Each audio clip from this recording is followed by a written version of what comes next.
अगर full scale war हो जाती है जो हमारी जनरेशन ने कभी भी नहीं देखी, वो भी आज के मॉडर्न वेपन्स के साथ, तो क्या होगी सिचुएशन। हम वैसे हमेशा आपको फैक्चुअल वीडियोस बताते हैं, ये भी फैक्ट ही है, पर अभी हो नहीं रहा है। तो इसलिए हमने सोचा कि हम आपको एक ऐसा वीडियो बताएं कि अगर मान लीजिए फुल स्केल वॉर होती है तो फिर क्या क्या आप एक्सपेक्ट कर सकते हैं। सबसे पहले तो इकोनॉमिक कॉन्सिक्वेंस देखते हैं। रूबी क्रैश कर जाएगा। इनफैक्ट थोड़ा सा हुआ भी था जब ऑपरेशन सिंदूर स्टार्ट हुआ था। रशिया और इजराइल का ही एग्जांपल ले लीजिए, इकोनॉमी तो क्रैश कर ही जाएगी। खासतौर पर जो लोग आप स्टॉक मार्केट पे पैसा लगाते हो, आप इमेजिन करो कि ये भी डाउन ही जाए, एंड इनफैक्ट इतने ज्यादा क्रैश कर सकते हैं कि उसको रिकवर करने में सालों लग जाएंगे। अब आप कहोगे कि यार रशिया और इजराइल के तो वापस आ गए। देखो, आप इन दोनों देशों के साथ तो कंपेयर मत करो। रशिया के पास ऑयल है, वो डिफेंस मैन्युफैक्चरर है, one of the biggest in the world, तो वो अपने आप को सस्टेन कर सकता है इस पर्टिकुलर वॉर में। इनफैक्ट कहीं ना कहीं तो ये पर्टिकुलर देश वॉर से प्रॉफिट ही करता है। इजराइल की बात करो तो वो तो परपेचुअली वॉर पे ही रहती है, एंड इजराइल के पास है उसके पापा यूएसए में, जो उसको इनफाइनाइट मिलिट्री एड देते रहते हैं। इनफैक्ट एड देते रहते हैं, उससे उनकी इकोनॉमी भी चल जाती है, उनका मिलिट्री एक्सपेंसेस भी होते रहते हैं। हमारे डिफेंस बजट को बढ़ाया जाएगा, which would mean less spending on our own infrastructure. Inflation already problem है, ये और बहुत बड़ी प्रॉब्लम बन जाएगी। अनएम्प्लॉयमेंट तो आउट ऑफ हैंड ही जा सकती है। फूड प्राइसेस इतने ज्यादा बढ़ जाएंगे, जिनके पास पैसे हैं वो पैसा लेके देश छोड़ने लगेंगे। बहुत सारी कंपनीज जो यहाँ पे एम्प्लॉयमेंट देती हैं, अगर यहाँ पे माहौल सही नहीं रहेगा तो वो भी जाने लगेंगे, बिकॉज इंडिया इतना बड़ा देश है। अभी तक तो जो लोग अफेक्ट हो रहे थे इस पर्टिकुलर कॉन्फ्लिक्ट से, वो बॉर्डर के पास ही थे। आप उनसे ही पूछ लीजिए, उनको डे टू डे क्या खासतौर पे रात में नींद भी आती होगी, जब रात में ब्लैकआउट हो चुका है, सायरन बज रहे हैं, कहाँ बम गिरेगा, क्या फटेगा, इतनी अनसर्टेनिटी है,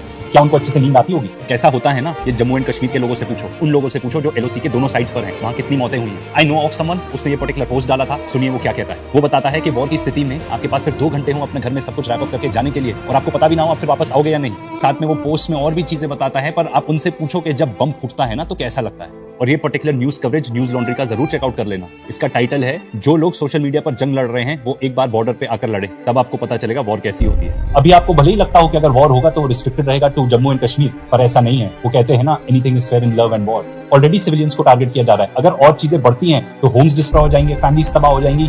आप कहीं देख तो लो फोटोज वीडियोस के लेबनान, सीरिया, गाजा में क्या हो रहा है, आपको एग्जांपल मिल जाएगा कि अगर एयर स्ट्राइक होती है तो किस टाइप का डैमेज होता है। और जितने भी लोग कह रहे हैं ना वॉर चाहिए, मैं आपको बताता हूँ, आप ये पर्टिकुलर 2 डॉक्यूमेंट्रीज ही देख लो। ये बेसिकली बताती है after math of war, not even during the war. मैं आपको चैलेंज करता हूँ कि आप ये 10 मिनट तक ये पर्टिकुलर डॉक्यूमेंट्री देखो और आपका गला ना सूखे तो बताना। और अगर आप मान लीजिए फिजिकली अफेक्ट भी ना हो, मेंटली कोप करना इतना ज्यादा मुश्किल हो जाएगा। हमारे देश में ऑलरेडी मेंटल हेल्थ एक बहुत बड़ा इशू है। सबसे पहले तो जैसे अभी चल रहा है, मिलिट्री एस्टैब्लिशमेंट्स पे ही टारगेट किया जाएगा, फिर उसके बाद सिविल इंफ्रास्ट्रक्चर, पावर प्लांट्स, इस सब पे बात आ जाएगी। आप इमेजिन कर सकते हो कि अगर आपके शहर का इलेक्ट्रिसिटी ग्रिड को ही डिस्ट्रॉय कर दिया जाए, क्या आप बिजली के बगैर रह पाओगे? डैम्स भी ब्लो अप हो सकते हैं, सिटीज जो है ना एकदम फ्लड हो जाएंगी, फूड राशन हो जाएगा। जो इतना साल लगा है आपके पूरे शहर को बनाने में, वो यूं मिनटों में तबाह हो जाएगा। और जहां तक साइबर अटैक्स का सवाल है, कुछ भी normal day to day life में करना मुश्किल हो जाएगा। कोई मीडिया कवरेज नहीं होगी, कोई इंटरनेट नहीं, कोई सोशल मीडिया नहीं। ये जो वॉर्स है ना, ये होते हैं वॉर्स ऑफ एट्रिशन, एंड ये बहुत लंबे चलते हैं। आप रशिया यूक्रेन का ही एग्जांपल ले लो। कहाँ सोचा था कि रशिया तो इतना बड़ा देश है, यूक्रेन को यूं तबाह कर देगा। आज 3 साल हो गए हैं, अभी तक तो नहीं खत्म हुआ है वो वॉर। इजराइल पैलेस्टाइन को देख लो, वो तो खैर वॉर भी नहीं है, वो तो एक जेनोसाइड ही है। एंड इजरायलीज, जिनको हम मानते हैं कि one of the most formidable आर्मीज है, वो गाजा में हमास को नहीं हरा पा रही, जिसके पास ना कोई एयर डिफेंसेस है। वो तो इनफैक्ट एक मिलिशिया है, आर्मी भी नहीं है। यूएस इराक वॉर 2003 में चालू हुआ, 2011 में खत्म हुआ। एंड मैं फिर से बताता हूँ, आज के डेट में तो कॉन्फ्लिक्ट इतनी छोटी है, जो नॉर्थ में ही हमारे एयरपोर्ट्स हैं वही बंद हो गए। कितना बिजनेस का नुकसान हुआ, आप इमेजिन भी नहीं कर सकते। लोगों को बोल दिया है अंदर रहो, बिजनेस सफर होता है, स्कूल नहीं जा पाएंगे, आपके बच्चे पढ़ाई नहीं कर पाएंगे, कोई पर्सनल लिबर्टी नहीं रह जाएगी। ये जो मॉडर्न वॉरफेयर है ना, ये सिर्फ एलओसी तक सीमित नहीं रहता, ये कब आपके घर तक पहुंच जाएगा आप इमेजिन भी नहीं कर सकोगे। मैं तो खुद ही बताता हूँ कि इतने टाइम से हम बाहर के वीडियोस देख रहे हैं कि ईरान में ये हो गया, इसराइल में ये हो गया, सीरिया में ये हो गया, गाजा में ये, लेबनान में ये, ऐसे एयर स्ट्राइक्स हो रही हैं। पर जब आज के डेट में वो हमारे घर तक पहुंच गया है, ये कितना स्कैरी है, आप इमेजिन नहीं कर सकते कि क्या क्या हो सकता है। दोनों देशों के पास ऐसी मिसाइल्स हैं कि वो कभी भी किसी भी सिटी को टारगेट कर सकती है। इससे पता है क्या होगा, अगर एक भी सिटी को बॉम्बार्ड किया मिसाइल से, लाखों लोग डिस्प्लेस हो जाएंगे, उनके पास घर नहीं होगा। आपने इतनी मेहनत करके जो घर बनाया ना, एक चुटकी में वो सब खत्म, आपकी पूरी फैमिली तबाह हो सकती है। बहुत मुश्किल है ना इसको इमेजिन ही करना। जी हाँ, वॉर ऐसा ही होता है। अगर एक अटैक हुआ एक सिटी पे, you know what will this result in? कोई हॉस्पिटल नहीं, कोई मेडिसिन नहीं, खाना नहीं आ पा रहा, पीने तक को पानी नहीं मिलेगा, बच्चे अनाथ हो जाएंगे, फैमिलीज तबाह हो जाएंगी। आपको पता है आपके शहर में ही कितने बॉम्ब शेल्टर्स हैं? अगर सायरन बजेगा तो आप कहाँ जाओगे, आपको पता है? अभी जब हमारे यहाँ मॉक ड्रिल्स ही हुई थी, तब पूरा शहर को एकदम डार्क कर दिया था, सायरन्स बज रहे थे। उसी को देख के ऐसा माहौल हो गया था, कहाँ बम गिरेगा, किस पे गिरा, कुछ नहीं पता रहेगा। रोज के रोज इतनी अनसर्टेनिटी हो जाएगी, जो आपको बोरिंग लाइफ लगती है ना, अभी वो जन्नत लगेगी। और अगर आप फिर भी सर्वाइव कर गए तो इमेजिन करो कि अगर आपका शहर है, अगर उस पर बॉम्बार्डमेंट होती है, पूरा शहर ब्लो अप हो जाएगा, एशेज में। ना बच्चों के स्कूल बचेंगे, ना प्लेग्राउंड बचेगा, कोई हॉस्पिटल नहीं बचेंगे, कोई ऑफिस नहीं, लोगों के घर तबाह, हर तरफ डेड बॉडीज ही होंगी, हवा इतनी खराब हो जाएगी कि सांस भी नहीं ले पाओगे आप। और अगर आप सर्वाइव भी कर गए बॉम्बिंग्स, तो इस बात की कोई गारंटी नहीं है कि आपकी लाइफ वैसी रहेगी जैसी थी। आपकी टीवी मीडिया आपको जितना बताते रहे, हाँ इंडिया ज्यादा स्ट्रॉन्गर मिलिट्री है, इतनी पावर है, ये सब सच, पर आपको क्या लगता है, पाकिस्तान के पास कोई आर्मी नहीं है, उनके पास कोई डिटरेंस नहीं है? जो पिछले 3-4 दिन में हुआ है, ये उस बात का सबूत है कि अगर आप अटैक करोगे तो सामने वाला भी अटैक करेगा, टिट फॉर टैट चलेगा। और ये इस बात का भी सबूत है कि पाकिस्तान के पास भी अपनी कैपेबिलिटीज है, वो कोई ऐसा कोलैप्स नहीं हो जाएगा। और जो कोई भी ऐसा सोचता है आज के डेट में, बहुत ही बड़ा बेवकूफ है। रिजल्ट तो ये होगा कि हमें मिलेगा कुछ नहीं, डेथ और डिस्ट्रक्शन होगी दोनों साइड्स पे। और अगर इंडिया कुछ भी ऐसा रिडिकुलस कर दे, जैसे कि टीवी न्यूज वाले बताते हैं, इनफैक्ट वो तो बताते हैं कि ऑलरेडी कर ही दिया, कराची में बॉम्बार्डमेंट कर दी, लाहौर ले लिया, ये सब बकवास बताते हैं, इस्लामाबाद तक पहुंच गए। और जैसा ये एडवाइस करते हैं ना कि हाँ हम कराची पोर्ट का ब्लॉकेड कर सकते हैं, ये इतनी ज्यादा डेंजरस बात है। ये फैक्ट है कि पाकिस्तान छोटा देश है हमसे, उसकी आर्मी, कन्वेंशनल आर्मी हमसे थोड़ी छोटी है, इसीलिए तो उन्होंने न्यूक्लियर बॉम्ब में इन्वेस्ट किया है कि अगर कोई भी काम आप ऐसा करोगे जिससे उसको एग्जिस्टेंशियल थ्रेट होगा, उसके पास अगर कोई ऑप्शन नहीं बचेंगे तो वो न्यूक्लियर बॉम्ब यूज कर सकता है। और ऐसा तो उनके खुद डिफेंस मिनिस्टर भी कहते हैं। एंड इनफैक्ट हमारे टीवी न्यूज को तो ये बात करनी चाहिए कि पाकिस्तान की न्यूक्लियर डॉक्ट्रिन क्या कहती है।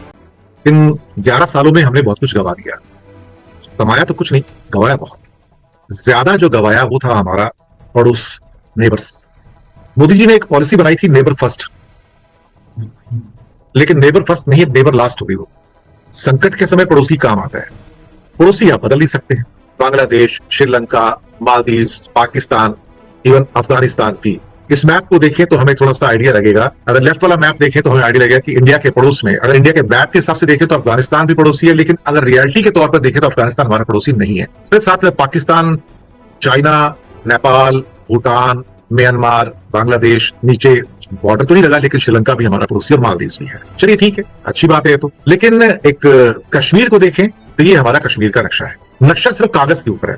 जो नीला रंग है वो सारा लद्दाख का एरिया है और जो पीला रंग है वो सारा कश्मीर है।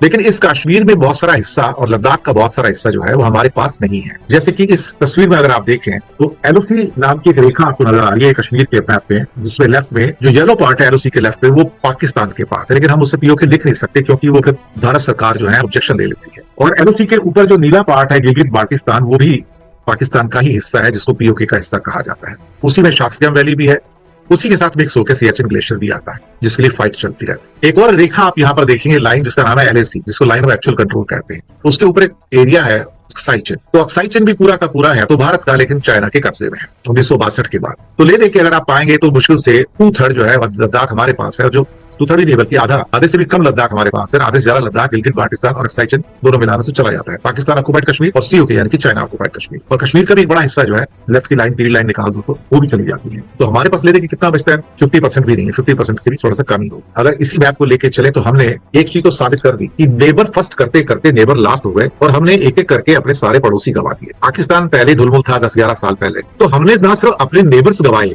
बल्कि अब हमने जो लद्दाख का एरिया है, जो मेजर लद्दाख का एरिया है, अब हमने वो भी गवा दिया। अगर यहाँ पे देखो तो आपको ये फिर से मैं बड़ा करके दिखा देता हूँ तस्वीर। लद्दाख का जो एरिया अगर आप पाएंगे जो कि ब्लू कलर का, एलओसी और एलएसी के बीच में जो ब्लू एरिया है सारा इंडिया का लद्दाख है, और जो अक्साई चीन एरिया है वो चाइना का है, और जो गिलगित बाल्टिस्तान है वो पाकिस्तान का है। इस हिसाब से देखा जाए तो ये एरिया बहुत सेंसिटिव है। चीन और पाकिस्तान के बढ़ते ताल्लुकात और लद्दाख में पेशरफ्त ने भारत के अंदर हलचल मचा दी है, जबकि दिनेश वोरा की ताजा वार्निंग ने नई दिल्ली की मुश्किलात मजीद बढ़ा दी है। क्या भारत टूट फूट की तरफ बढ़ रहा है?